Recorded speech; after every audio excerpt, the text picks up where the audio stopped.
सुषमा जी, शिवराज सिंह चौहान ने राजकुमार पटेल के साथ एक डील की है। पहले भी ये कहा जा रहा है कि एक बार उन्होंने पीआईएल शिवराज सिंह चौहान के खिलाफ किया था और उसमें अपीयर नहीं हुए, जिसके कारण वो पीआईएल ही खारिज हो गया।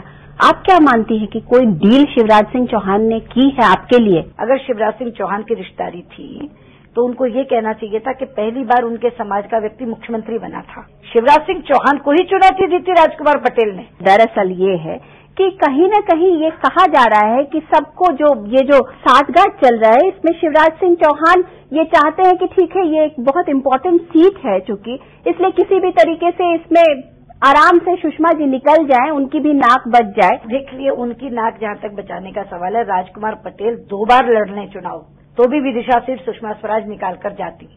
कहीं नाक पर कोई चुनौती नहीं आ रही थी। शिवराज सिंह चौहान और हम मिलकर के इस सीट पर इतनी बढ़िया बढ़त देते कि राजकुमार पटेल को नानी याद आ जाती। परसेप्शन ये है सुषमा जी कि आप जब जाती हैं और भाषणों में तो आप ज्यादातर नेशनल इश्यूज को उठा रही हैं और विदिशा के इश्यूज को नहीं उठा रही हैं।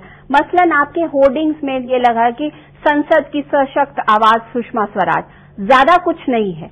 तो विदिशा के लोग क्यों अट्रैक्ट होंगे आप? इससे ज्यादा तो कुछ हो ही नहीं सकता कि कुछ भी नहीं है होर्डिंग पर, केवल ये है संसद में सशक्त आवाज सुषमा स्वराज। इसका मतलब कि विदिशा की एक आवाज, बुलंद आवाज सुषमा स्वराज बनेंगी।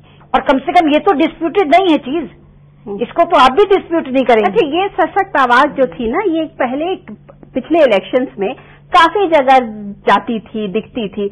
इन दिनों आप मतलब विदिशा या फिर आप मध्य प्रदेश में बंद के रह गई? नहीं, ऐसा नहीं है। मुझे 3 राज्यों का प्रभार दिया गया है जिसमें 54 सीटें आती हैं। तो अभी मैं छत्तीसगढ़, झारखंड और मध्य प्रदेश की 54 सीटें देख रही हूँ पार्टी योजना के तहत, क्योंकि मेरा अपना क्षेत्र भी मध्य प्रदेश में पड़ता है। तो अपनी 1 सीट और 53 सीटें और 30 तारीख तक ये देख रही हूँ। 30 तारीख से 11 मई तक देश का दौरा करूंगी। अभी तमाम सर्वेज आए हैं सुषमा जी, उन सर्वेज में ये दिखाया जा रहा है कहीं न कहीं एडवांटेज यूपीए है। उस पे आपकी क्या राय है? वैज्ञानिकता इन सर्वेज की नहीं है, हम भुक्तभोगी हैं इसके। 2004 में एनडीए को ऊपर दिखाया था, एनडीए की सरकार गई थी, यूपीए की सरकार बनी थी। तो ये मुझे मत कहिए, जमीनी हकीकत से ये सर्वेज बिल्कुल अलग होते हैं। आप क्या एक्सपेक्ट कर रही हैं कि आपकी पार्टी को कितने सीट्स आ जाएंगे? मैं ये एक्सपेक्ट कर रही हूँ कि बीजेपी अपने तौर पर सबसे बड़े दल के रूप में उभरेगी, 180 से 200 के बीच में लेकर, और एनडीए एब्सोल्यूट मेजोरिटी प्राप्त करेगा, स्पष्ट बहुमत प्राप्त करके सरकार बनाएगा। आपसे एक फौपा हुआ था कुछ दिनों पहले, आपने ये बोल दिया था कि एनडीए अपने आप में सरकार नहीं बना पाएगी। वो कहीं आपके अंदर दिल में छुपा हुआ डर जो है, जिसे बोल सकते हैं? ना वो डर था, ना वो फौपा था। वो एक सवाल के जवाब में कहा गया था और उसको संदर्भ से काट कर दिखाया गया था।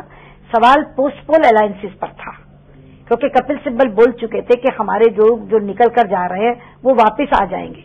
वो सवाल इस पर था कि आपका पोस्ट-पोल अलायंस पर क्या है। तो हमारा ये था कि हमारे भी पोस्ट-पोल अलायंसेस की संभावनाएं हैं। जो आज एनडीए है उसके अलावा भी और दल हैं जिनके साथ संभावना, उसके संदर्भ में वो बात कही गई थी, लेकिन वो दिखाई यूं गई थी। इसीलिए मैंने बिना किसी किंतु परंतु के आपको जवाब में ये बात बता दी, और अगले दिन से मैं ये बात इसीलिए बिना इफ और बट के कह रही हूं कि बीजेपी सिंगल लार्जेस्ट पार्टी आएगी और एनडीए स्पष्ट बहुमत प्राप्त करेगा। इसमें कोई दुविधा मेरे मन में न कभी थी और न आज है।